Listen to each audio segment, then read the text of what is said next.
Welcome to Charlotte Motor Speedway as Jefferson Pilot Teleproductions presents exclusive coverage of the Winston.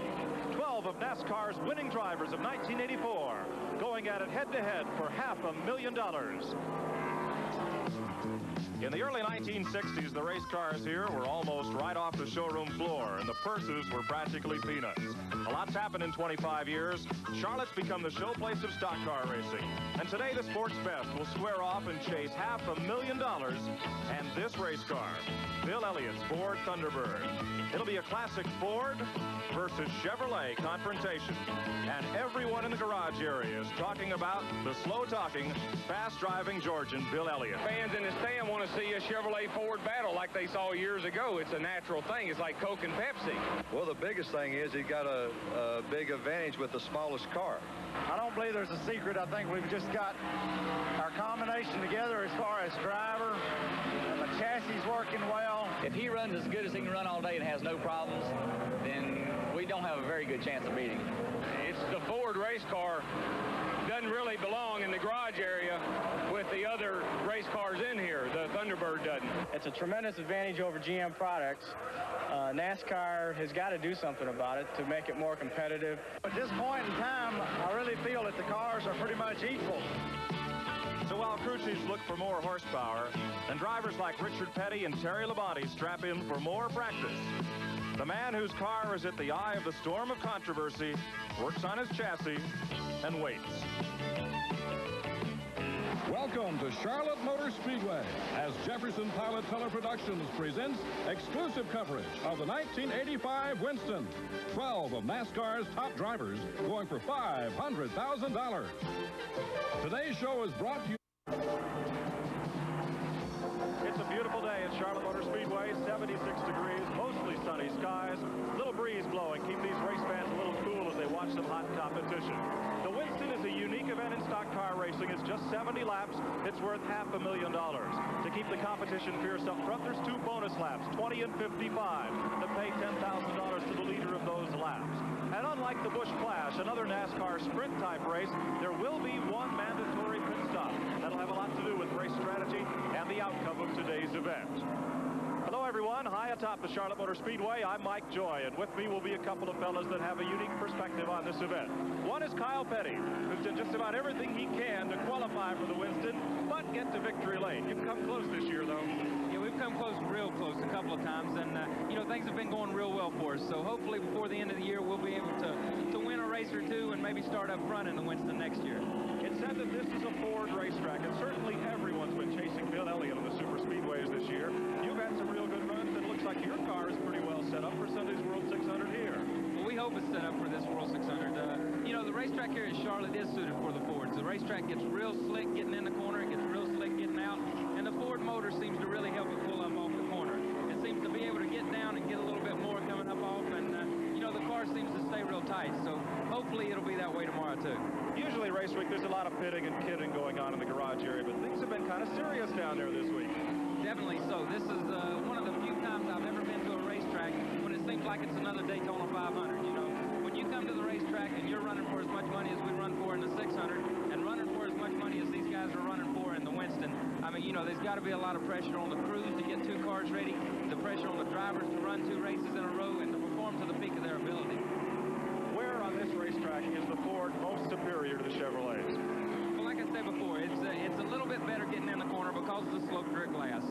The car seems to handle a little bit better. It seems to take a set a little bit sooner.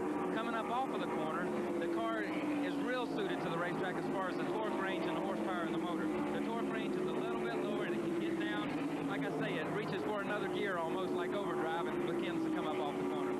This will be a Ford Chevrolet battle here this afternoon, and we'll also get the perspective later on from Neil Bonnet, Chevrolet driver, who won't be in the Winston today. He's already qualified for next year's running of this prestigious event. On pit road will be 3 gentlemen, each with unique viewpoints on this race.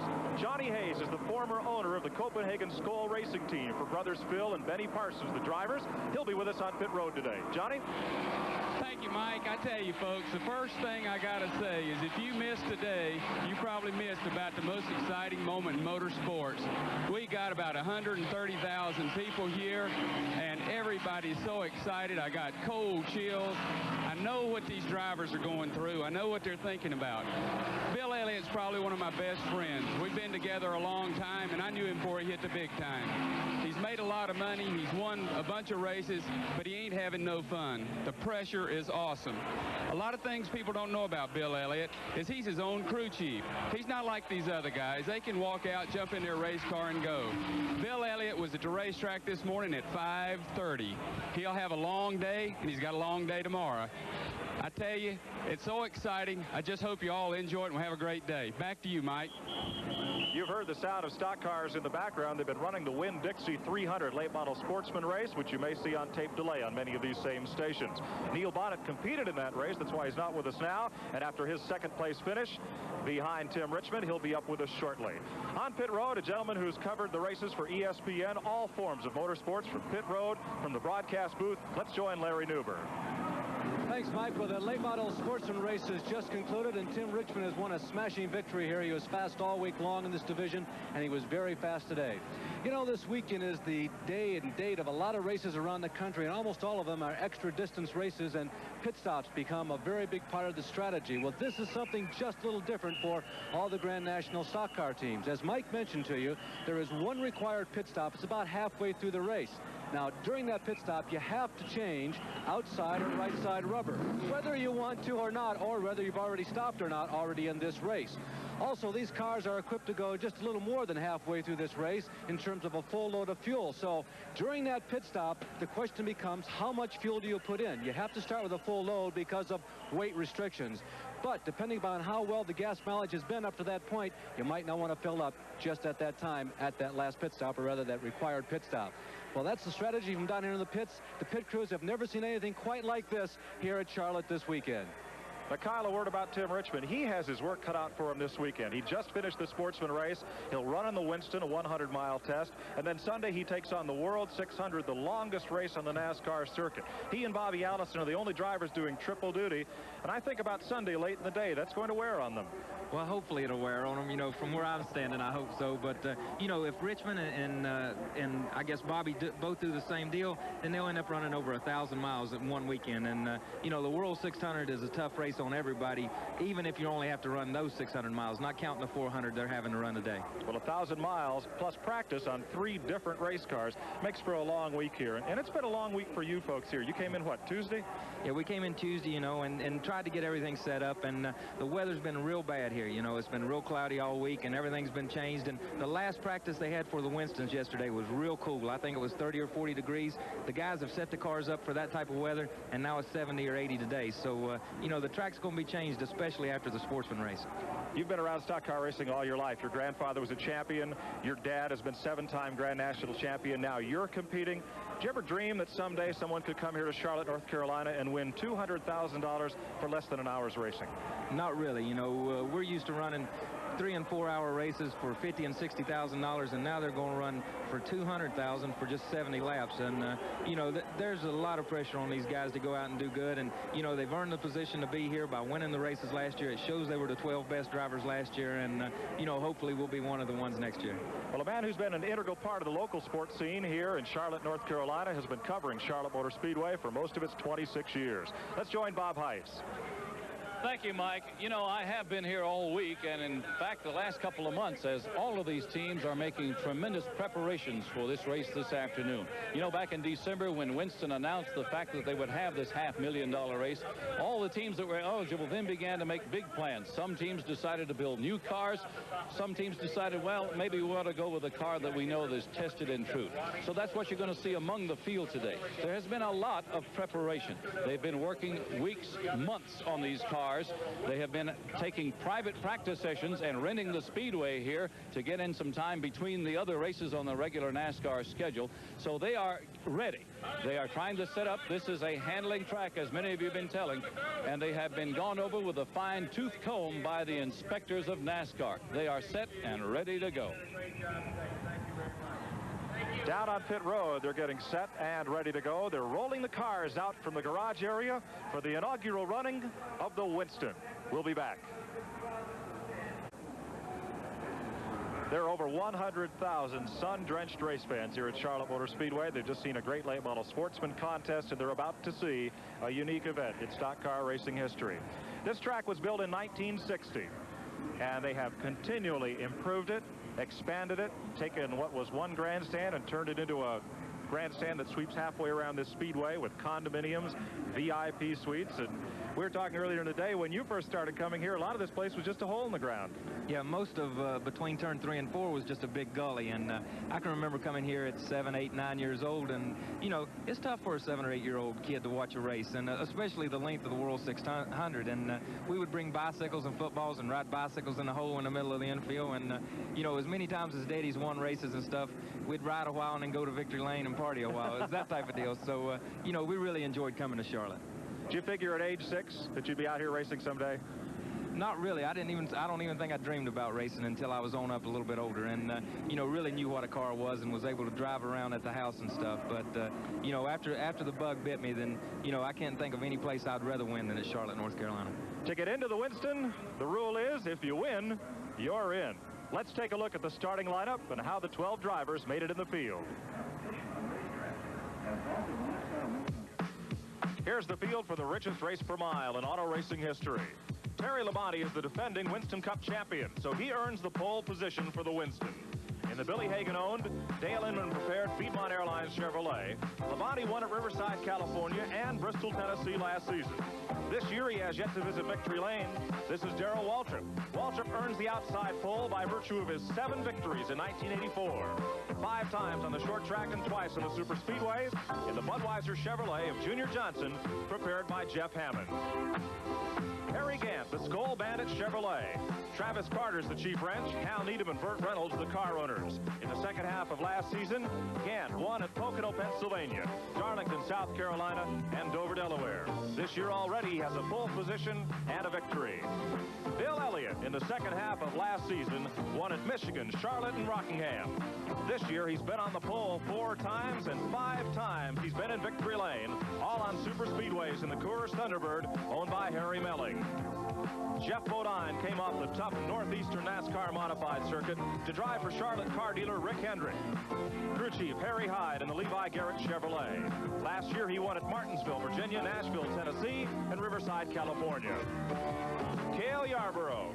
From Timmonsville, South Carolina, now living in Sardis, Harry Renier and J.T. Lundy own the Hardee's Thunderbird. Waddell Wilson's the crew chief and engine builder.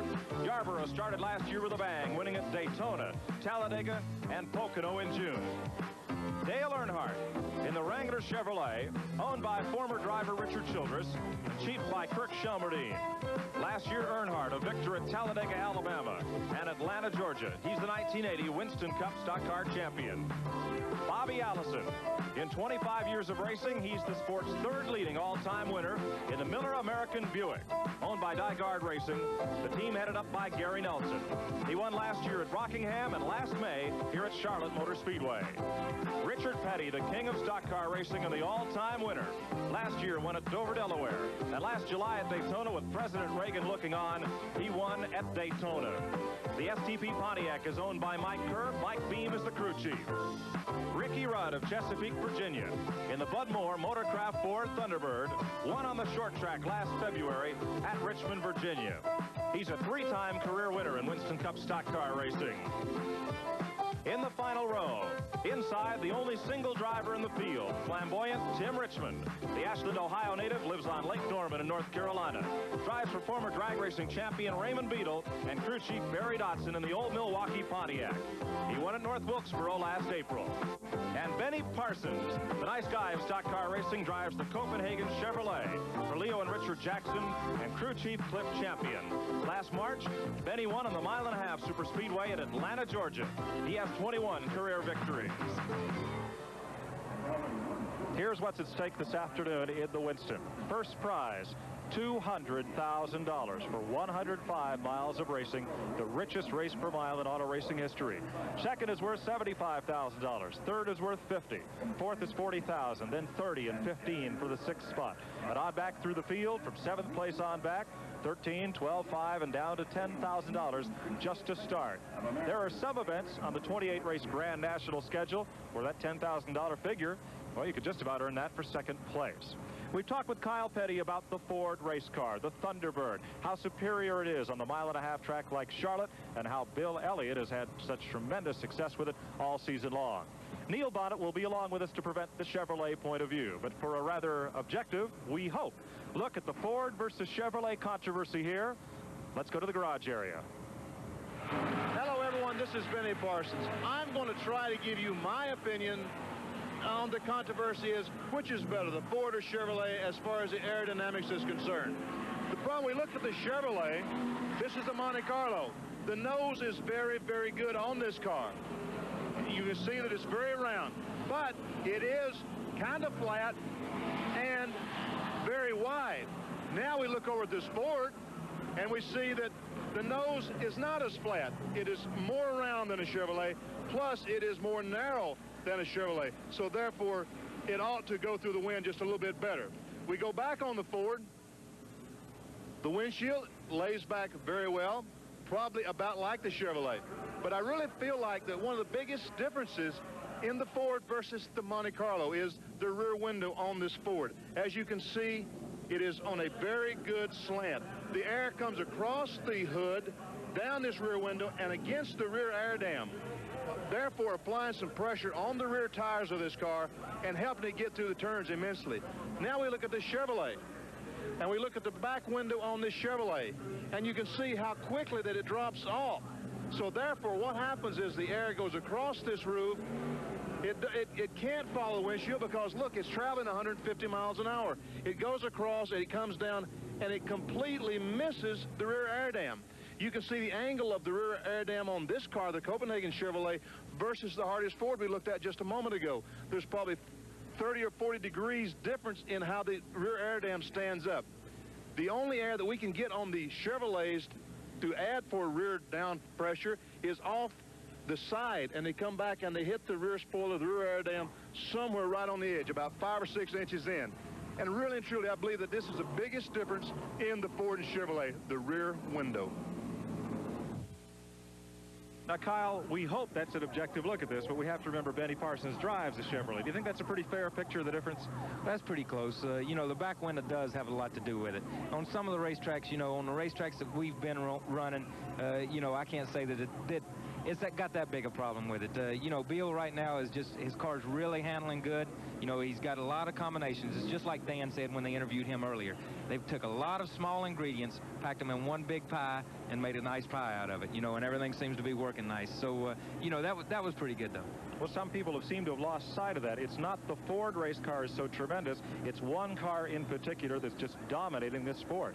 Well, that's true. You know, we went to Talladega, and I guess Bill ran a little over 209, which was just totally awesome down there. And, you know, everybody else was from like 203, 204 back. And, you know, it really worked good. The rule change, the half-inch rule change seemed to tighten up the spread of the field. One of the safest races they've ever had at Talladega. And things were beginning to look good. And, you know, don't get me wrong, I guess the Fords finished 4 out of the top 5 down there, so it didn't look too good on paper. But, you know, the Chevys had just as good a chance to run with them. And Dale Earnhardt and his Chevy ran all day. Richard Petty in a Pontiac, who would have expected that at Talladega, ran strong all day until his car broke. But, you know, the Fords seem to have hit on something, and it's working right now. Well, there's Chevys, Pontiacs, Buicks, and, Oldsmobiles that are out here this afternoon for the Winston. We'll be right back with more of the Winston right after these words from your local station.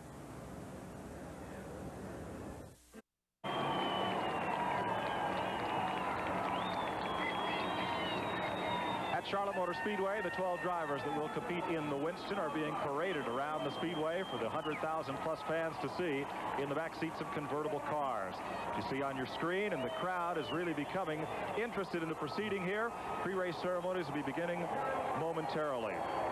What a throng of people that are here on a Saturday afternoon. I don't think we've ever seen a Saturday crowd at any racetrack to rival this one.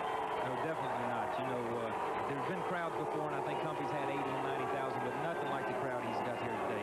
it's just, you can't believe the people. I can remember a lot of the places coming here, especially back in the early 70s and stuff, and he'd have maybe half this many people. But for a Saturday show, and then to know that they're going to be here tomorrow is just great. For about 10 years, there was a drought of new talent in stock car racing, and that's evidenced by the fact that of these 12 drivers, 5 are in their 40s and 5 are in their 20s. There's only 2 drivers, Bodine and Waltrip, in their 30s, and everyone said, where will the new stars come from? I think that's been answered. Definitely so. You know, when you look back on it when my father started and stuff, when Daddy and Baker and all them come along, there was a 20-year gap between themselves and Lee Petty and Buck Baker and Joe Weatherly and the Fireball Roberts, the guys that came along then. And, you know, it was a little while before they really got any new talent in. Well, some of that talent is now standing on pit road. Let's go to Johnny Hayes. I'm with Darrell Waltrip. Darrell, this is a big one. Last year you won 7 races. This year you hadn't won. You've run good. You've had some good things happen to you. I think today might turn the whole season around for you. Well, the guy that wins this race today is obviously going to make a lot of money, and this is one of the most important races we'll run this year. So this would be a big turning point for me and my crew and everybody if we could win this race today. But I tell you, after they just got finished racing on this racetrack, none of us have been out there. It's kind of like jumping in the pool for the first time. You don't know how cold the water is.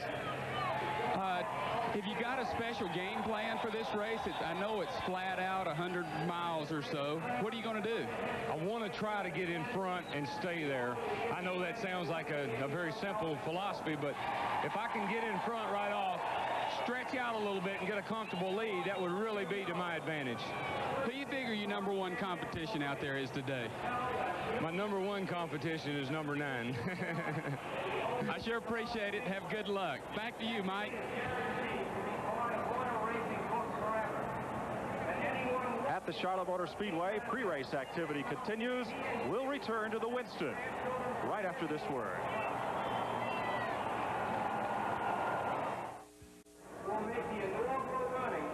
Drivers are now coming to the pre-race stage to be introduced to the crowd, and then they'll strap into those race cars and take on a racetrack that they've not seen since yesterday afternoon.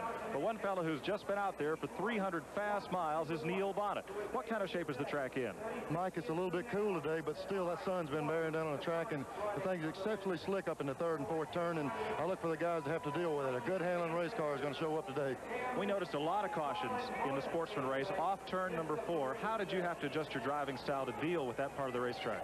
We had to make chassis adjustments during the race to tighten the car up in that particular corner, and the only thing we're looking at in this race, they've got one chance to do that. They're going to have to make the right decision. How tough is it to guess on the right chassis setup to start this race? Well, I'm sure these guys are calculating what they need. They've got some of the best people in the world doing it for them, but still, you're going to see some changes when this race starts. Will Darrell Waltrip have an advantage due to the fact that you were on the radio talking to him? He owns the car you drove in this sportsman race, and he's got a pretty good second-hand opinion on what the track's like. Well, I told him what it felt like up there in the 3rd and 4th turn. We made some changes. It helped my particular car in that race. If they can use that on his car, it might be of some benefit. You drive a Chevrolet on the Grand National Circuit. You've already qualified for the 1986 Winston by winning at Rockingham, North Carolina in March. Is there a place on this racetrack where the Chevrolet has an advantage over the Ford Thunderbird? Mike, the Chevrolet seem to have a lot of response right off the corner, off turn 2 and off turn 3 and 4 up here. What I'm looking at now is since we've got this condition off turn 4, that power burst that they have might go against them. I don't know. We're just going to have to see what happens. That Ford's going to be awful tough the way they handle. Well, if the Chevrolet jumps well off the corner, Kyle Petty, you get in your Ford, and where do you catch them and run them down? Exactly. You catch them. I think you catch them off turn 4, off turn 2 and turn 4. It's the type of deal where, you know, like he says, the track's slick. If you've got all the power in the world and can't use it, it does you no good. When that Ford gets down and gets in that crawling gear and comes up off that corner when it's slick, then you'll see the Fords drive away, I hope. The Chevrolet handling setup seems to change a lot when the car is either full of gas as opposed to getting toward empty, or when the track is slick, or when it's in good shape. How about the Chevrolet? Does it stay pretty consistent all day, or does it change a lot? Mike, that's what we've been battling with the Chevrolet. The rear weight is not as good. The distribution on the rear wheels. What we're doing is we're putting a lot of bite in the car, which means you're putting a lot of bite in the chassis. The Chevrolets are sitting there with a lot of real low gear ratio, more than normal for a race of this length, and it's going to be interesting to see who can go the distance and still be in one piece. How many of the car owners and crew chiefs have put hand grenades underneath the hoods of these cars to try and catch Bill Elliott? Mike, for $200,000, they're all down with a hand grenade and they're fixing to pull the pin. The man And they've all been chasing all week long. Not only Neil Bonnet and Kyle Petty, but every driver in the garage area has been Bill Elliott from Georgia. He's won 5 races this season. Let's meet him. Dawsonville, Georgia. Tucked away in the North Georgia mountains, it's a community with a lifestyle that's unassuming and down to earth. This is the hometown of one of NASCAR's most successful family racing teams, the Coors Melling Thunderbird, fielded by the Elliots. Already this year, the Coors Melling Thunderbird has won 5 races and 4 poles. Today, Bill Elliott can earn $200,000 with a win in the Winston. Tomorrow, Bill Elliott can collect a $1 million bonus if he can win the Coca-Cola World 600. Yes, we're trying to work hard. You know, you have got a chance at winning $1 million, and that's something that's never been heard of in this sport. But just 4 years ago at the fall race in Atlanta, the Elliots, without a sponsor and few resources, were ready to fold their tent, go back to Dawsonville, Georgia, and leave racing. And that was to be our last race. We had no money to build a new car with, and no money, definitely no money to operate the next year with. You know, we had decided that year that we had gone as far as we could go. You know, it's a situation, this business, you've got to be very well off financially. Harry Melling came along just at the right time, and the rest of it then is history. With the Harry Melling Tool Company purchase of the race team, things began to happen. In 1982, the Elliots finished 15 of 21 races and won $250,000.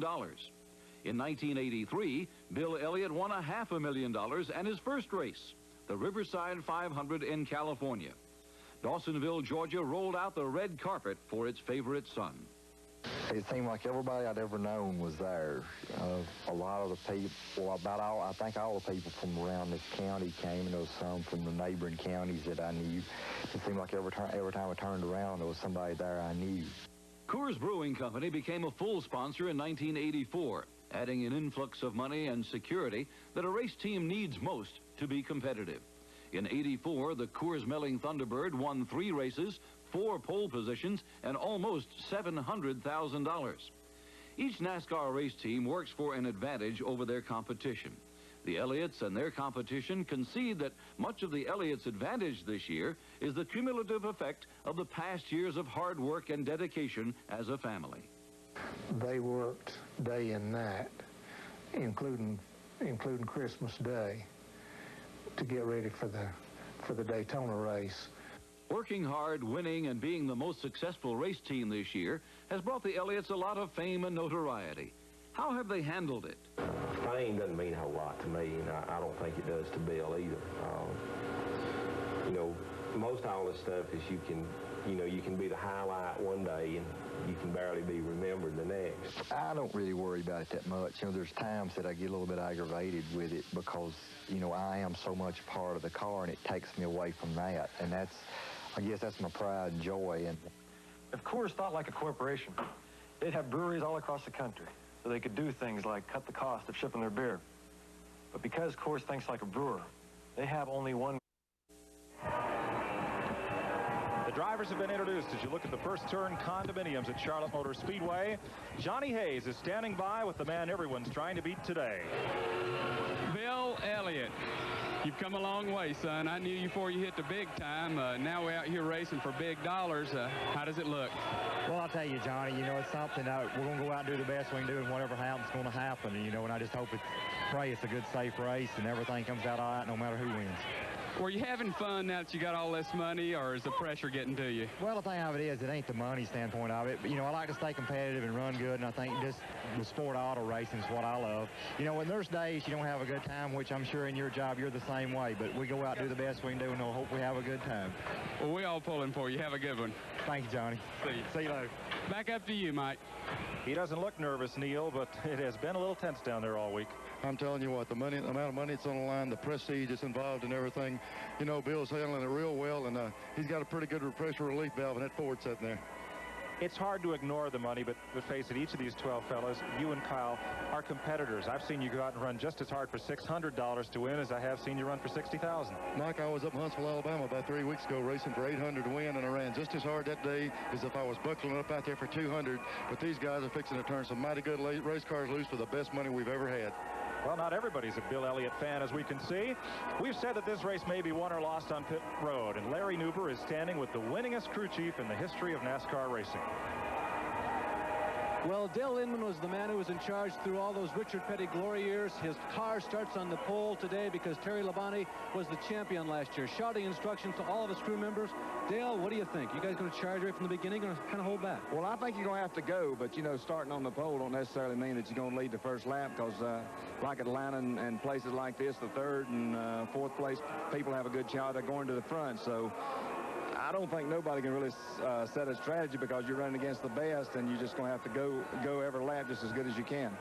Is this the kind of race where you're racing against yourself in the clock, or are you going to be keying off the other competitors?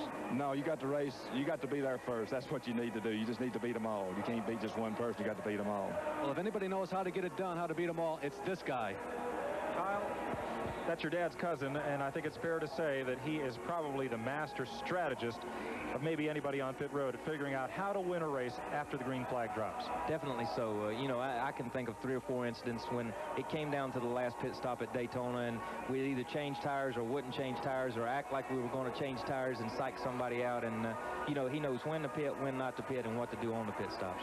Well, there's one crew chief that perhaps among all those on pit road is responsible, if not for more innovations, but for having the guts to try different things that other people think might be a little odd, but it's won him a lot of races. His name is Harry Hyde, and he's with Bob Heiss. Yes, Harry Hyde, you've been working for 6 months. You built a brand new car for this race, and then yesterday something went wrong in inspection. What's that? Well, we had a quarter panel a little bit too long, and rather than start cutting on it over here, we just took it back and got another car. It was a lot easier that way. It's kind of frustrating to work that long and set that particular car up and then not be able to use it. Well, it really wasn't a mistake, and it wasn't anything that we got caught with. What happened is the rules got so strict. Normally they would have let that car win, but here we had to weigh exactly the same amount. We had to drain our gas tanks, fill them at the union pump. We had to do everything exactly by the book, and they didn't want to deviate from that, and I really didn't mind getting tight on the rules. It makes it better for everybody. So which car did you go to? Well, we went back and got the old Over car that we ran last week and worked till about 2 o'clock in the morning on it. Rushed it over here, and it runs real good, and we're expecting to win this race today. Okay, and that's the story from Harry Hyde. Well, Neil, that's fair. If you have a baseball all-star game, you don't play it with different bats and gloves than you use during the season. That's right, and I was just glad to see Harry Hyde sit here tell me he'd like to see him run by the rule book. I've driven for Harry. He's quite a character, and I'm sure that car is ready to go. I'll bet it is. Bodine ran well in practice here, both practice for the World 600 and for the Winston. Larry Nuber is standing by with a man who will start shotgun on the field. Tail end Charlie, Benny Parsons. Well, Benny Parsons may start last in this race, but it's only a 12-car field. I don't think you're at a real disadvantage. I don't think so. You know, on a restart tomorrow on a caution flag, we're going to be back here a few times. So this is simply like a restart on a caution flag during a 500-mile race. The problem is the inside lane is very fast. Well, Benny, I would imagine, though, sitting back here, this kind of gives you a nice view of the race. You can really psych out what everybody else is doing, who the fast ones are. You're right, Larry. You got to go racing. Well, Benny's got to go racing. He's got to start his engine. The president of the R.J. Reynolds Tobacco Company, General H. Long, the man who, along with the Special Events Department, Ralph Seagraves, Wayne Robertson, and the boys in Winston-Salem, North Carolina, dreamt up the Winston, has just issued the command to 12 drivers to fire engines, and a fireworks display worthy of 4th of July goes off in the back straightaway as thousands of balloons are released into the atmosphere, and 12 engines stir to life on pit road. That's quite a moment in sports. I don't think there's anything like it when those engines fire up. Mike, I've been there so many times, and sitting there just waiting, enthusiastic, and when that thing you get concerned about your job, but then it's ready to go. You're looking at the starting lineup for the Winston. Labonte in a Chevrolet. So is Waltrip. Gant Chevrolet, Elliott's Ford in row 2. Jeff Bodine's Chevrolet, Cale Yarborough's Thunderbird in row number 3. Dale Earnhardt, he's in a Chevrolet. Bobby Allison has the one Buick in the field. In row number 5, Richard Petty's Pontiac, Ricky Rudd's Ford. And in row number 6, Tim Richmond's Pontiac and the Chevrolet of Benny Parsons. They're aligned behind the Ford Thunderbird pace car. those engines, bringing things up to temperature. Kyle, how long does that take to get these motors up to temperature, and then you have to go around and get the transmission rear end grease up to temperature before you can go racing? Well, on a day like today, it shouldn't take that long. You know, they'll probably let them warm up 3 or 4 minutes and then go ahead and run 2 or 3 pace laps, and that'll get the motor warmer. It'll get everything ready, and, you know, I don't think the drivers could be any more warmer or any ready than they already are. Neil, it lets the engines warm up just to give the driver a chance maybe to cool down, shake off the butterflies, and just get rid of all that apprehension and concentrate on what's in front of you. Mike, you know, they're sitting there. They got one specific job in mind. They know basically how their car is running. They sit there and clock the other guys. They're looking around each other, seeing who's where. They're ready to go. It's just the kind of deal where they're fixing to put the game plan into effect. $60,000 race cars with $20,000 engines. Racing for $500,000 here at Charlotte Motor Speedway. You couldn't get another camper in that infield. They're the first turn condominiums. Bobby Allison owns one. Several of the drivers do. And a packed grandstand. The pace car rolls, and with it, 12 race cars. 8 are away. Now Ricky Rudd, Richard Petty, Tim Richmond, Benny Parsons. Field heads off for turn 1 on the first of the pace laps. Inspectors return to pit road, and the pit crews, their job is, well, it's not quite done. There's the mandatory pit stop between laps 30 and 39, where they'll have to come to pit road, where this race could be won or lost. Field heads off into turn number 1, and we'll be back with live coverage of the Winston right after these messages.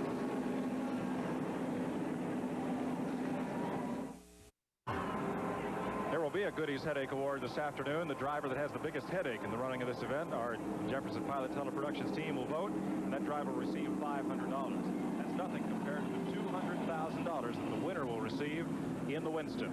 The light is out atop the safety car as it leads the field off into turn number 1.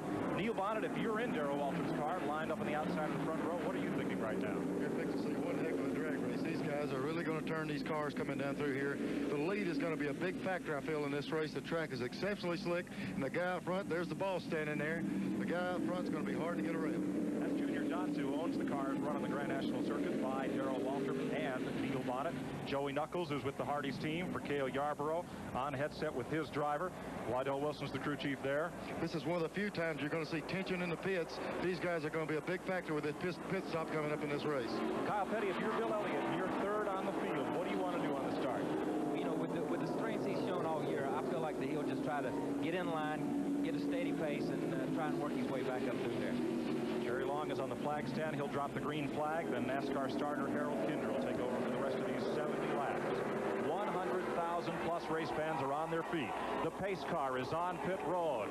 The richest race per mile in auto racing history is about to get the green flag, and 3 on. Terry Labonte is quickest up through the gearbox. He's the blue and white Chevrolet right side of your screen. But Waltrip is there in turn number 1, and by half a car length, Waltrip picks up an early lead. Labonte, bottom of the racetrack, comes storming back off turn number 2, and it's Chevrolets side by side. Gant is 3rd, Elliott is 4th. Bodine has the 5th spot. Earnhardt is 6th. Turn 3, and it's still a drag race, and still a dead heat. 1 mile around the Charlotte Motor Speedway, half a mile to go to complete lap 1. Nobody's cracking the throttle. Mike, I believe this is indication of what we're going to see all day. Nobody's going to give an inch. We're already swapping the colors of these race cars. 20 wide at the start-finish line. Harry Gant goes to the bottom of the racetrack, and there's no room. He has to tuck back in behind the 2 leaders. It is now Waltrip opening up a 1-car advantage, a scant advantage on the outside. Labonte is the meat in the sandwich, and Harry Gant is 3rd. Where are the Fords? I don't really know. You know, Bill's had trouble yesterday. He never got a chance to really practice that car because he was having trouble with his 600 car. And, you know, he's just kind of laying back right now, feeling where it's at. There's Yarborough and Elliott. They are running 6th and 7th on the field behind Bodine and Earnhardt directly ahead. And up front, Waltrip, Labonte, and Harry Gant. Darrell Waltrip perhaps called it in the pre-race. He'd go out there and just put his foot down and try to run away. Mike, that was pretty impressive on the outside of this racetrack, as slick as it is, to be able to run side by side and pull out the lead. It's pretty strong right there. Here's 1st, 2nd, 3rd. Waltrip on the left, Labonte in the middle, and on the right, Harry Gant, the 3rd place car. They have about 8 car lengths back to 4th place, Jeff Bodine. And Bodine leads a fast field of characters. There's Bodine on the left, Dale Earnhardt, Bill Elliott way up high on the racetrack, and Cale Yarborough looking underneath him. Start-finish line, lap number 3.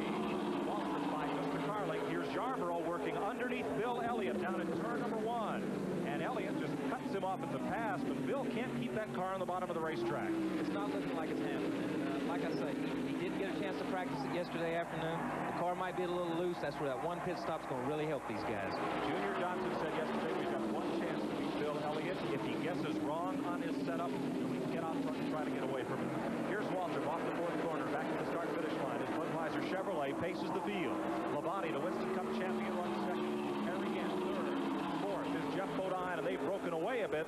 A lot of good racing in the back of the pack. Benny Parsons started in 12th. You just saw him side by side with Tim Richmond there momentarily. Waltrip running a pretty high line around this racetrack, Neil. I talked to Darrell before the race. He said his car was a little bit tight. If he's able to stay out front with a fine race car, the track gets a little slick, he should be in good shape. He's using up a lot of the racetrack, but he's running awful good. Waltrip and Labonte single file. Harry Gant, Jeff Bodine. There's the front four. Coming off the fourth corner into the little dog leg and back to the start-finish line. Bodine, the fourth place car, has 9 tenths of a second. On the fifth place machine, that is Dale Earnhardt. And in the back of the pack, a lot of jostling again among the Fords. This time it's Yarborough, Ricky Rudd, and Bill Elliott mixing it up in turn number 2.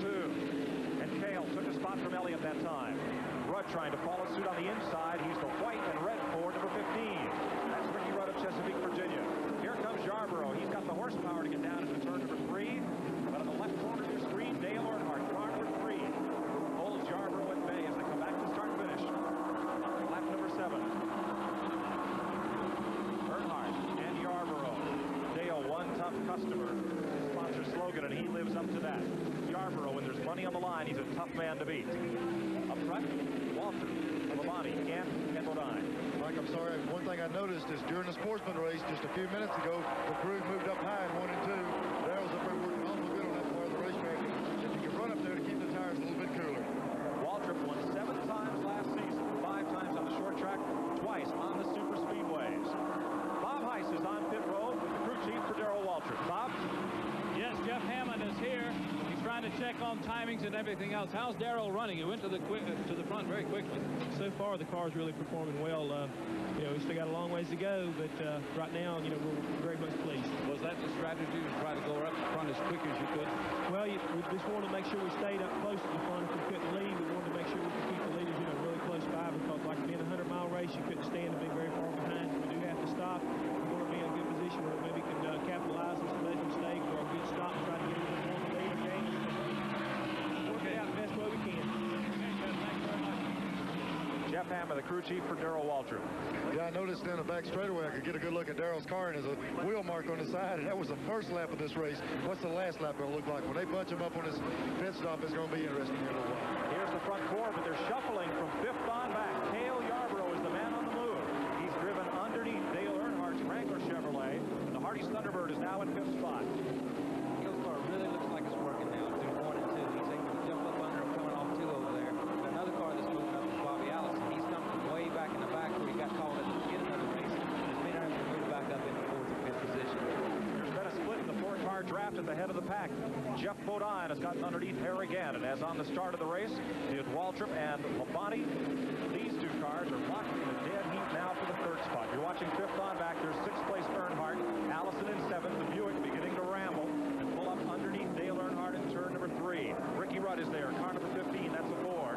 And right behind them, Benny Parsons Chevrolet that started 12th and has moved up to the 9th position. Dale Earnhardt, Allison tracking him for a place to get by. There isn't any easy place to get by on this racetrack. There's certainly not, Mike, and let me tell you, Dale Earnhardt is one of the hardest guys to pass on this racetrack. He'll drive that thing so far off in the corner. You'll see somebody get under him, and he'll just drive way down in the corner. It's almost impossible. Here's Bobby up there. It looks like they're going to make it by this time, but Dale's awful tough on this racetrack. Here he comes back on the outside. He never gives up.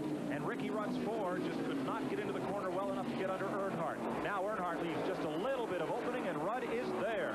They're off turn 4, headed for the start-finish line and racing for 6th position.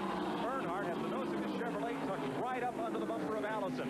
And there are 5 cars under a blanket down in turns 1 and 2, and this is only for 6th position. Allison breaks away. Here comes Parsons. He's going to make it 3 wide on the inside, and they make a sandwich out of Ricky Rudd in the backstretch. The only problem, they got a little curve they got to make down here at the end, Mike. They're going to get straight back out, and they made it. Average speed 10 laps, 161 miles an hour. That's faster than half the field qualified for Sunday's World 600. I'll tell you what, we're sitting here talking about these other guys, and Richmond's really entered in the picture now. He's right in there behind Benny. He's coming from way back in the pack. He seems to be running very well. Tim Richmond started 11th. He has climbed up. His own-place car right now, he is that of Richard Petty, shotgun on the field. 11th is Bill Elliott, the man everyone thought they'd have to beat today. 10th is is Ricky Rudd. 9th is Benny Parsons. 8th is Tim Richmond. 7th is Dale Earnhardt. In 6th is Bobby Allison. And here comes Ricky Rudd again. And they make the sandwich out of Tim Richmond. And back he goes. Kyle, it's hard to keep your foot in the throttle when you got somebody on either side like that. You get in the middle like that, there's not much you can do except get out of it and let those guys have the groove and try and get back around it a little bit later. It's unreal to see this type of racing on this track right now, this early in the race. You know, I know they're going for 200,000, but there's some stuff going on out there that doesn't usually go on. The field is single file. Darrell Waltrip is the leader. As we take a look, Bodine is in trouble in the back straightaway. Car number 5, Jeff Bodine. The Levi Garrett Chevrolet, the All-Star Racing entry slows as the battle is rejoined back in the pack up in turn number 3. Here are the lead cars coming back to the start-finish line to complete lap 15, Waltrip and Labonte. And here's Bodine on pit road. The Chemung, New York Speedster has started racing at age 5 in go-karts on a quarter-mile track owned by his father up in Chemung County. He's come off the tough NASCAR modified circuit where one year he won 65 of the 80 races he entered. And he comes to a halt. Harry Hyde and Tommy Johnson and crew will lift the hood. Bodine, if he loses a lap in a race as competitive as this, is Dale Buell. It's a tough break for Jeff. He was running awful strong in practice yesterday afternoon and really was one of the fastest cars here all week long. And, you know, to have something like this happen this early in the race is tough. It's terminal on Bodine's car. They'll push it back to the garage area. As the battle for the lead heats up down in turn number 2. Waltrip, car number 11, and Labonte in 44. Waltrip's car owned by Junior Johnson, Labonte's by Billy Hagan. Here, further back in the pack, Ricky Rudd has been in the thick of it all day, and he's battling Tim Richmond. Richmond in 27, the Pontiac, runs 15 aboard. Here comes Benny Parsons.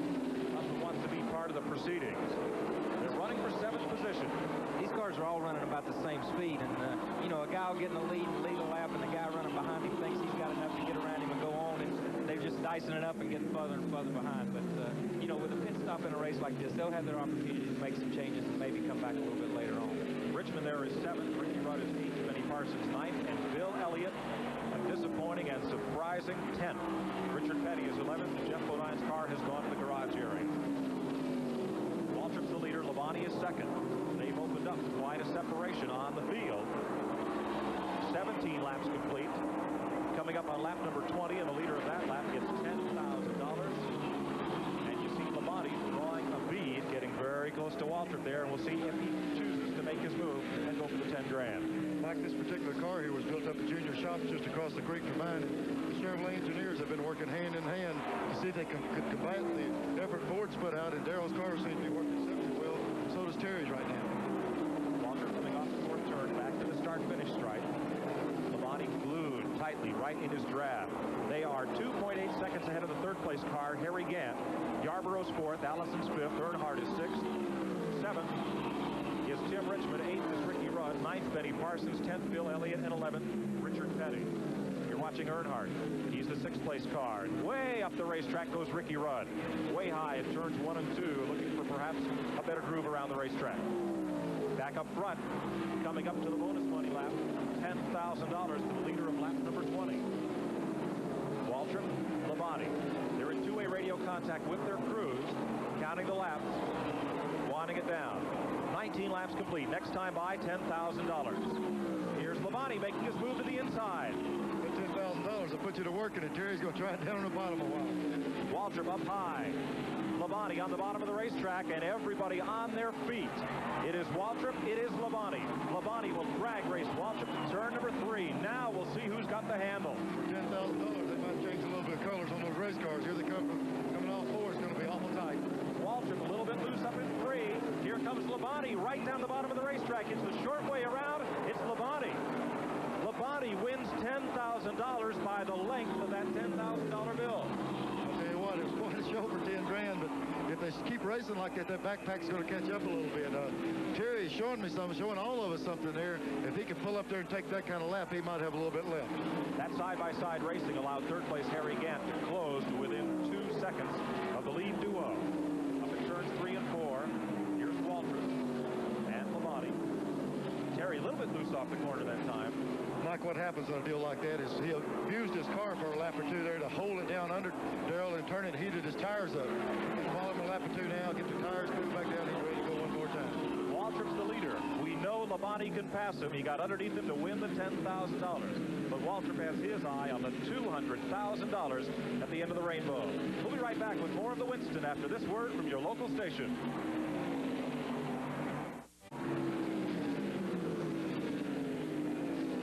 Darrell Waltrip leads the Winston, but by the slimmest of margins, half a car length. Terry Labonte is right alongside him. Gant, Yarborough, Allison, and Earnhardt. Here goes Labonte once again.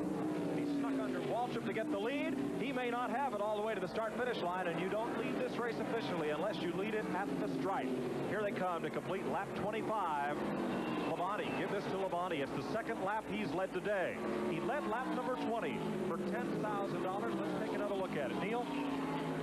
I tell you what, you know, they were kind of flirting with each other. They were seeing if they could get a little bit of extra room. Neither one of them gave any ground, and it was just a drag race to the line. And that little bit of distance you're going to see right here put 10,000 in the bank for Terry. More like flirting with disaster. That's exactly at 160 miles an hour. Terry Labonte now leads the Winston. He goes in front on lap number 25. Darrell Waltrip stays right in his draft, and that may have allowed Harry Gant to close up. I tell you what, Mike, you know, Terry showed us the ability to come from behind and take that lead. I think he saw Harry Gant closing up on him and decided to pick the pace up himself. He moved out front, and now we're going to see if he can pull out a little distance on him. There's the front four. Left side of your screen is Labonte. Here is Bill Elliott, and Elliott is running a dismal 10th place. His crew chief and brother, Ernie Elliott, is standing by with Larry Newber.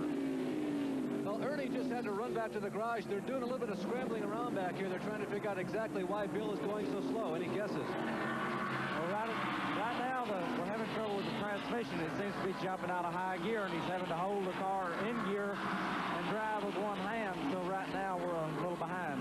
That's what those rubber straps were for. Those bungee cords you hope to perhaps wrap around the transmission shaft, right? Yeah, but he'll have to do that after he gets the car in high gear and gets back out on the racetrack. And I'm sure it's going to be hard to do. Well, it's going to be a tough sled for Bill Elliott, but he still has potentially the fastest car in this field. That's Bill's other brother, Dan Elliott, who also works on the engines with Ernie back in Dawsonville, Georgia. Good battle back in the pack behind Terry Labonte, Darrell Waltrip, and the third-place driver, Harry Gant. In the Skoal Bandit Chevrolet has caught Waltrip. Has the handle gone away on Darrell's car, or is the rest of the field picking up the pace? Darrell's run awful high the whole race, and it looked like he was in an ideal place up there, but all of a sudden, you know, Terry goes by him, and here's Harry Gant going down the back straightaway, making a move on him, so evidently he's going away just a little bit. Harry Gant moving up for second place. We look a little further back in the pack. We find Earnhardt Parsons locked in a battle with Bobby Allison. Off turn number 4 come the leaders, Labonte, and then side-by-side battle for the second spot. There's Earnhardt running with Benny Parsons and Bill Elliott. Well back in the field.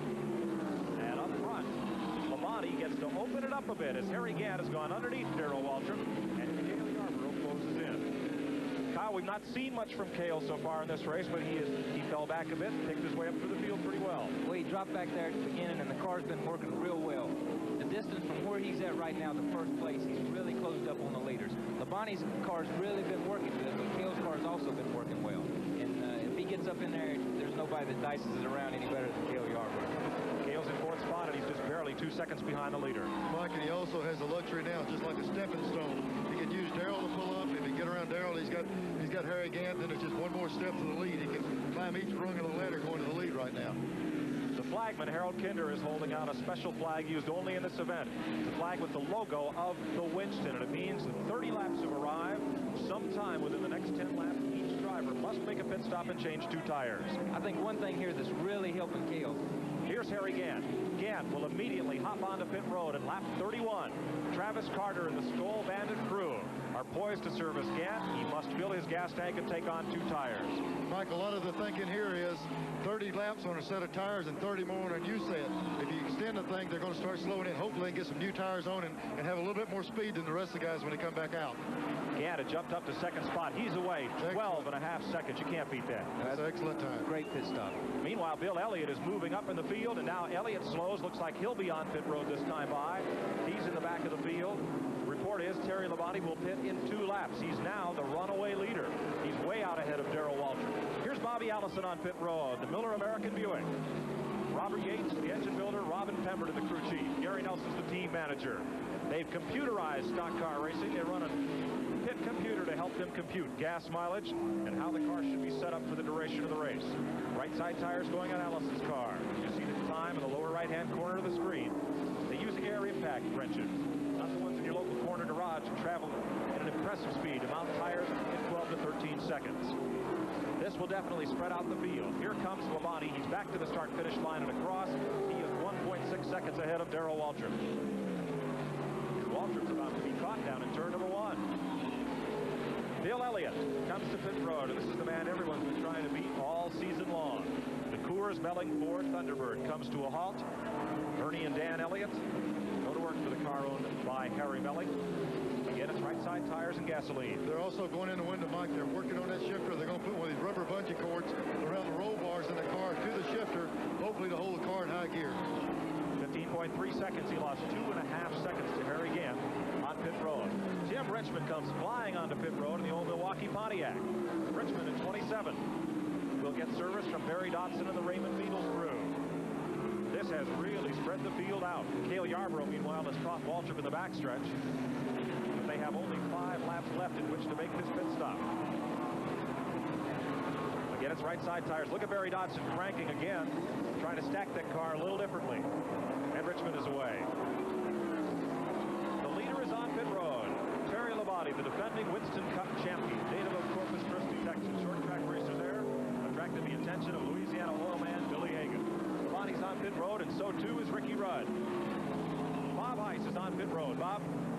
Okay, Terry Labonte's in the pits. They're doing a quick change in those right side tires, getting a little bit of fuel, not a full can, and he's away very quickly.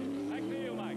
Mark at 13.2 seconds on Labonte. You see him pass Ricky Rudd on pit road. Mike, what I noticed on this deal, Harry Gant was the first guy to make that pit stop, and he's out a good bit in front of Labonte. The new tires might have worked good for him like that. Here's Cale Yarborough, the Hardee's Ford Thunderbird. Waddell Wilson and crew.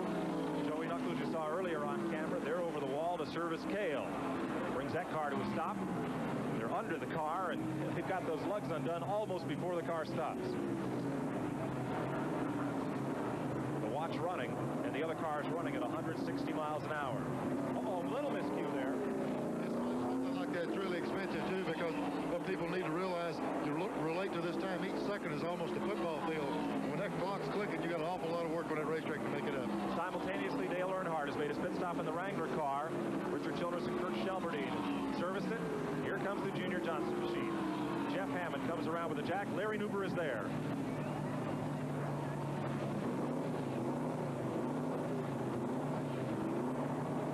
Tires are being changed. This is Darrell Waltrip, the only man who's been able to keep up. A relatively routine stop for Darrell. He changed right side tires just like everybody else did. Got himself a drink of fuel. But the big question is, who put the most in? Who put the smallest amount in? Well, only time will tell. We'll see how the fuel situation holds out as this race wears on. Benny Parsons Copenhagen Chevrolet has also been serviced. And the leader is Harry Gant. Left side of your screen. At the 30-lap mark, there were 4 lead changes among 2 drivers, Waltrip and Labonte. We've been green flag ever since they dropped the first one here in the Winston. 70 laps, 105 miles is the race distance. Mike, there was a lot of strategy played there. Harry Gant was the very first man down pit road. He got to take the hot tires off, the cool tires on. He's leading this thing by as big a margin as anyone has all day long. That little bit of strategy might pay off for him. Now, Labonte stopped later. His tires will be a little cooler than Gant's right now. Should he be able to close up? Well, that's what happens on these things, Mike. It doesn't take but just a couple of laps for the temperature to come up. It's going to be a matter if his tires go away early or if he can maintain that pace they're in early, run Gant down. After pit stops, Gant has a 2.8-second lead on Darrell Waltrip and Cale Yarborough at the top of your screen are second and third. As he rounds off turn 4, Bobby Allison's the 4th place car. Jim Richmond is 5th. 6th is Ricky Rudd. 7th is Dale Earnhardt. Bill Elliott is 8th. 9th is Benny Parsons. 10th, Richard Petty. I think this pit stop might have been a mistake for the Fords, really. As you notice, before they hadn't made the pit stops, Cale was beginning to get hooked up, beginning to come up through there. That's the Ford characteristic. When the track gets slick, the car comes from behind, it comes up through there. Now with the Chevys on new tires and the Fords on new tires, that are 4 equal cars here. They're staying pretty much the same distance, so it could have been a bad deal for the Fords. In that rundown, let's add Ricky Rudd. He's running in the 7th position behind Jim Richmond. And Harry Gant cruises around. There's Gant. pretty good one at that. If he wins this race today, he can buy everybody in town steak. He certainly can. In Harry Gant's pit, Johnny Hayes is standing by. Travis Carter, you seem to be running good. What's the story? Well, he's running good. We just hold on, Johnny. Do you have any game plan? You ready? You going for it right now? It's all up to him now. We made the pit stop. He's in front in the position. If he could just run and not let him close up on him and not try to abuse his tires, he knows who's behind him. He can see Terry in the mirror. Just hold a good pace so they can be consistent. I think we've got a good chance. Travis Carter told me last night you better watch that Skull Bandit. I guess we better watch him. Kyle Gant has opened up the lead now, 3.2 seconds. He's stretching out on Labonte. Harry's car really looks like it's working good. You'll notice Harry's car, and he can really go in the corner hot. He can stay on the bottom of the racetrack. All the other guys, they pitted, they made changes, but they're still not able to run on the bottom of the racetrack like Harry. I've never seen a car stick through 1 and 2 after running that many laps on a set of tires. The car is really hooked up right now. He showed us that Mike in qualifying for the World 600. He had the fastest Chevrolet here in qualifying, and he did the very same thing he ran in the bottom of that racetrack. Evidently, they've got a good chassis combination to work on a so slick racetrack. Gant will start his 200th career Winston Cup race on Sunday's World 600. He's finished 50% of his races in the top 10. He has 7 victories, including 3 last year at Pocono, Pennsylvania, Darlington, South Carolina, and Dover, Delaware. Here's Terry Labonte, the Winston Cup stock car champion, the defending champion of this circuit. Certainly had his best season ever in 1984. Drives for Louisiana oil man Billy Hagan on the Winston Cup circuit. And he and Hagan share a Chevrolet Camaro in the IMSA Camel GT Racing Series. That's the second place car. Gant's the leader. Labonte rides second. Waltrip is third. Yarborough's Ford is fourth. Allison is fifth. Tim Richmond rides in the 6th spot. 7th is Ricky Rudd. 8th is Dale Earnhardt. 9th is Bill Elliott. 10th is Benny Parsons. And 11th is Richard Petty. We'll be right back with more of the Winston. 45 of the 70 laps are completed here at the Charlotte Motor Speedway.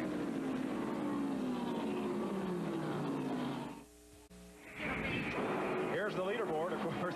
As quickly as we put it up, it changes. Gant's the leader. Waltrip's now second. Labonte's third. Yarborough's fourth. Allison and Richmond are side by side for the 5th spot.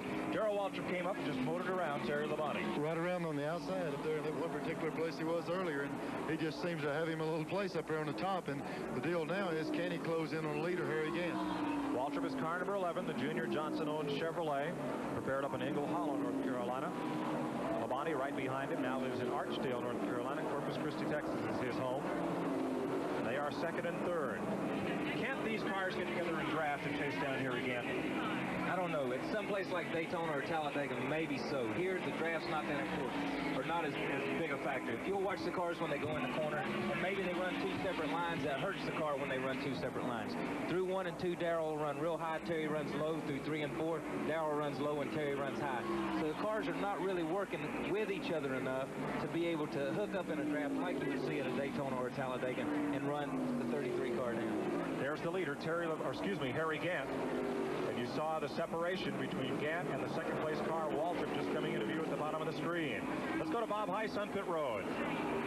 I'm with Dale Emmons, Terry Labonte's crew chief. Dale, he slipped back to third. You got a money lap coming in. Are you trying to save it for the end of the race? No, I think we're back too far now for that. He says the motor's not pulling quite as good as what it was. I don't know, but he ran an awful good lap that last time, so maybe we'll get back to click here in a few minutes. You know, a lot of pressure on all of them out there, of course, in here on us too, and we got about 18 laps to go here, but it'll be hard catching Harry, looks like. What's the strategy now?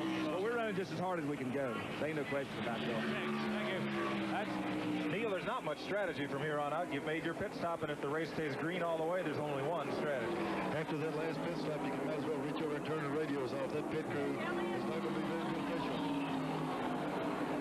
Bill Elliott and Dale Earnhardt just got together, coming down the front straightaway, trying to chase back for position in the back of the field. Here's the 5th place battle, and it involves Tim Richmond and Bobby Allison. Richmond's Pontiac, Allison's Buick, battling along in the back straightaway. They're 5th and 6th. Ricky Rudd is 7th. Earnhardt and Elliott are discussing 8th position. They're discussing it with their fenders, so to speak, in the back straightaway. That's nice discussion. Weighs 3,700 pounds apiece, so they're on equal ground.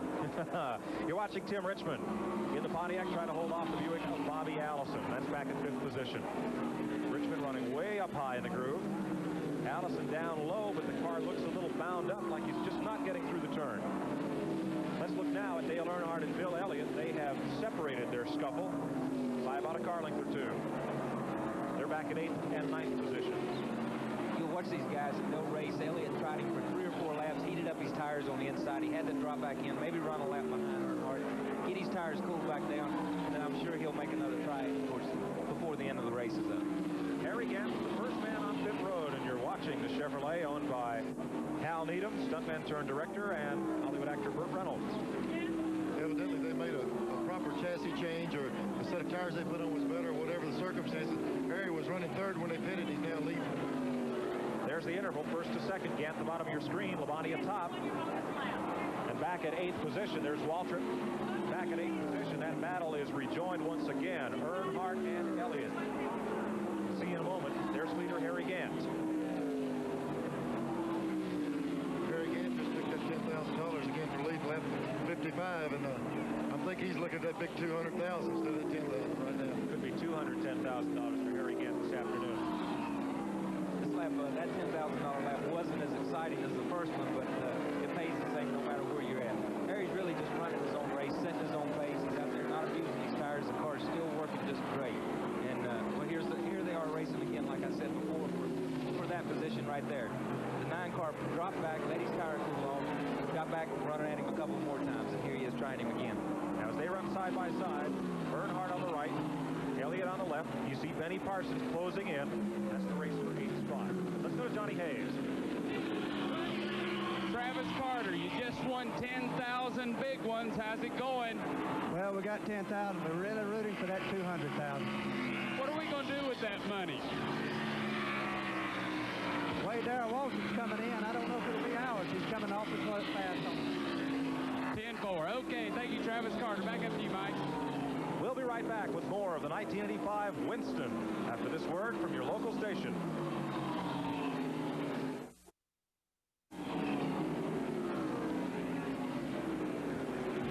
Harry Gant leads Darrell Waltrip by 2.2 seconds. Terry Labonte is third. Cale Yarborough fourth. The first Ford.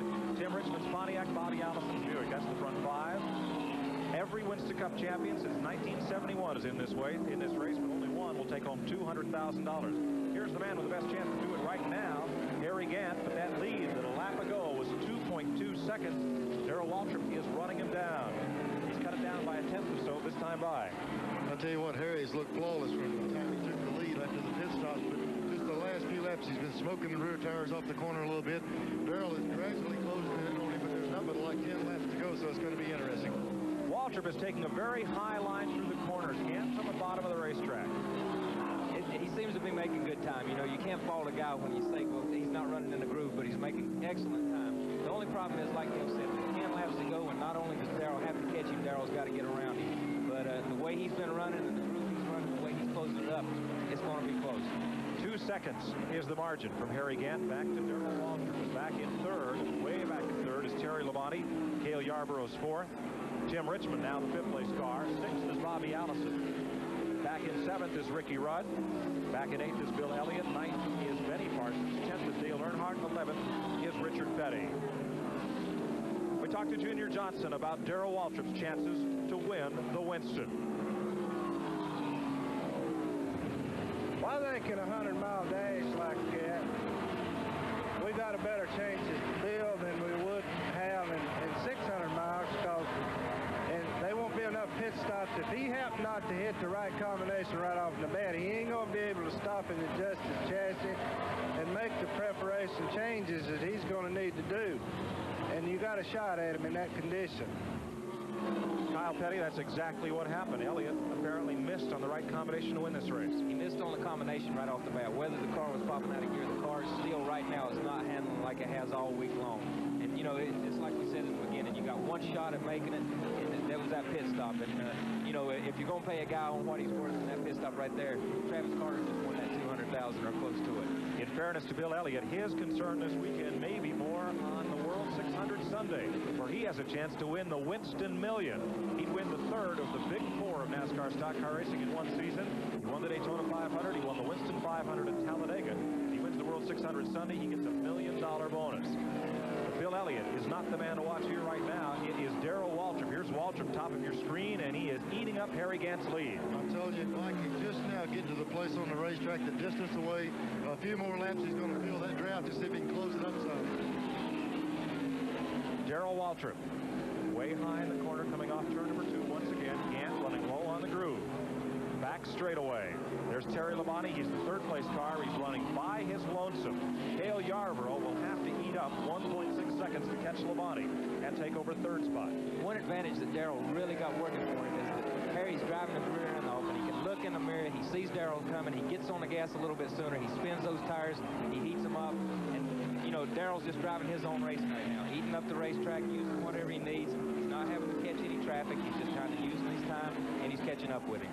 Here's Cale Yarborough, the fourth place car, and probably, along with Neil Bonnet, the fellow that people on pit road was rated as the best guy to win a one-lap heat race for a lot of money. I'll tell you what, it's fun to get into these kind of scrambles with this much money on the line. And right now, I'll tell you what, Harry Gant seeing that Budweiser sign in front of that little Chevrolet. Gant and Waltrip. Further back in the pack, the two Fords do battle. Ricky Rudd goes around the outside of Bill Elliott, both in Ford Thunderbirds. Rudd drives for veteran crew chief and car builder Bud Moore, who's been with Ford since the glory days, the factory days of the early 60s. Elliott, relatively new racing team. They didn't even come full-time to the Winston Cup circuit since 1982. This year, they're the dominant factor.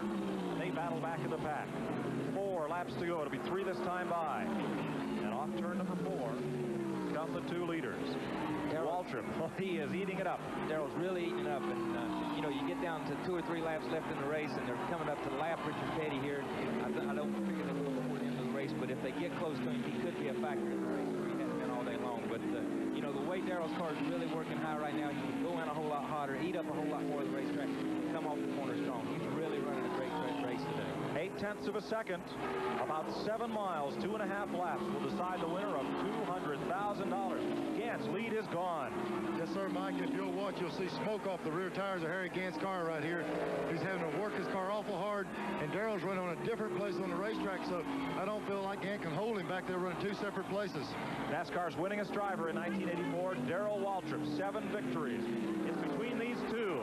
Waltrip cuts to the outside. That's the groove he's driven since this race started. Gant is on the bottom of the racetrack. It will be a drag race down the back straightaway. I tell you what, this thing, all the money's on the line, and Darrell's car is working on that particular part of the track. It's an asset to him right now. It looks like he's going to be the man working on the money. Waltrip jumped into turn number 3 with the lead. Harold Kinder holding 2 to go. It'll be white flag this time by. They have 8 seconds. Back to the third place car, Terry Labonte, and Labonte may lose third before it's over. Cale Yarborough is closing in on Labonte. Turn 1 for the final time. Waltrip will climb up the racetrack. Gant has the short way around on the bottom side. Waltrip points it down the back straightaway at Richard Petty's STP Pontiac. That will be a lap down if they catch him. Don't think they will. They go into turn 3. Has Harry Gant got anything left? Darrell seems to have something left, and unless Harry does something spectacular in his car, and Harry's car got a little loose off that corner, Darrell's going to come across the line here winning. Darrell Waltrip, a hand in the air, a wave to the crowd of 100,000 plus. He wins $200,000, and he blows up. Going in the first corner, he blew up. What a Hollywood ending. I tell you what, Junior Johnson will be glad to throw that in the garbage can. Junior Johnson and his crew up in Ingle Hollow, North Carolina, built Waltrip a 105-lap hand grenade. Here's Bill Elliott leading Ricky Rudd across the stripe, back in the pack. That's for 7th place. And there's Junior Johnson in the red shirt and the graying hair. He shows little emotion, whether it's victory lane or his car falls out of the race, but you can bet he's a proud and happy man. I'll tell you what, Mike, I've driven for the man for 2 years, and he's the most forgiving man when you make a mistake, and when you win races, he comes over and congratulates you. He's an easygoing guy. It's fun to race with him. Larry Newber is with Junior Johnson. Well, this is Junior Johnson being interviewed by a throng of reporters himself down here. His driver, of course, Darrell Waltrip, trying to limp around the racetrack after building that 105-lap hand grenade, as Mike Joy so accurately called it. A lot of excitement down here in the pits. For the last few laps, there was a lot of silence. Junior, did you really think that Darrell was going to be able to pull it off, say, like 5 laps from the end? Well, we put wedge in the car and put the spoiler up on it, and we knew if Harry didn't take on some bite and stuff, we was going to come on in the later stages. So it did just what we thought it would. Well, you guys were a little quiet throughout most of this race, but when the white flag and then the checkered flag flew, you really showed your emotion. This was an important one, wasn't it? Well, you know, when you're running for $200,000, there's a whole lot of difference from running from 30 or 40. You know, I'm not sure, Junior. You may have to go all the way around to the backstretch to collect your driver. I think the engine blew in the first turn of the last lap. Well, he come coasting in here, and the guys is pushing to the winner's circle, so we can push it the rest of the way. Why don't you go over there and join in the celebration, Junior, and congratulations. Mike, I tell you what, Junior and the guys worked awful hard building that race car. The motor guys did an excellent job. I'll guarantee you all those little pieces that blew out that thing, they'll be glad to throw it away. They did a heck of a job to pull this off. I'd sacrifice a $20,000 motor to win $200 grand. Pretty good little investment, I'd say. Darrell Waltrip at the age of 38. He's been Winston Cup champion twice. We'll take a look at where he went by Harry Gant to win the Winston down at turn number 1. If you look at him right here, he goes in the corner high. Harry's running his groove low. What Harry had been doing is going low right here through the middle of the corner, letting the car work up off the corner back out to the wall. Right here, Darrell Waltrip takes Harry Gant's groove away, and he just blows right by him. And he had to jump off the back straightaway to put him away. That was one of the last few times that old motor took that heartbeat before it went out, but it was doing the job then. Waltrip goes into the corner to put Gant away, dropped down to the inside, and Harry, whose car had not had a chance to work at the top of the racetrack, he kept it low all day, fishtailed just a bit coming off the 4th corner there, as he did on the final lap, and Waltrip drives home to win $200,000. We'll go down to the winner's circle. Darrell Waltrip will be there with Bob Heiss, and the fans are just kind of shaking their heads. It's a typical NASCAR stock car finish, a thriller. And we'll go to Victory Lane and Bob Heiss. All right, we're here with the winner of the first Winston, Darrell Waltrip, and is he ever excited? Darrell, what? Talk about excitement. Oh, God, I can't believe it. The car was a little loose to start with. The motor blew right when I took the checker. It blew all to pieces. I couldn't believe I caught Harry, though. I didn't think I'd make it. You really put on a show in those last few laps. Did you think you could catch him to begin with? Oh, I never thought I could. I just tried hard, and Junior kept talking to me on the radio. He says, what do you want, 200 or 75? And I went after the 200. $200,000. What are you going to do with all that? Well, that's going to make up for a lot of heartaches we've had already this year. And I'm just so excited, and I want to thank Budweiser and everybody that's involved with our car, Goodyear and Chevrolet, and what a great win. Just a great win. Did they make any adjustments in that middle pit stop? 2 tires and about a foot of wedge, and that fixed her right up. I'd like to thank God for a safe race, too, and for riding with me. Darrell, congratulations. You go into the record books as the first one. Dang, I love it. And that's Victory Lane and Darrell Waltrip. When luck is riding on your shoulder. We'll take a look again as Darrell Waltrip takes the checkered flag in the Winston. Coast down toward turn number 1 on the cool-off lap. When you run one of these things all day at 8,000 RPM and it's all cranked right up, you suddenly crack the throttle. We now must leave the Winston NASCAR race to join ABC Wide World of Sports in progress. Join us tomorrow for the Coca-Cola World 600 NASCAR race and at 9 o'clock, same-day coverage of the Indy 500.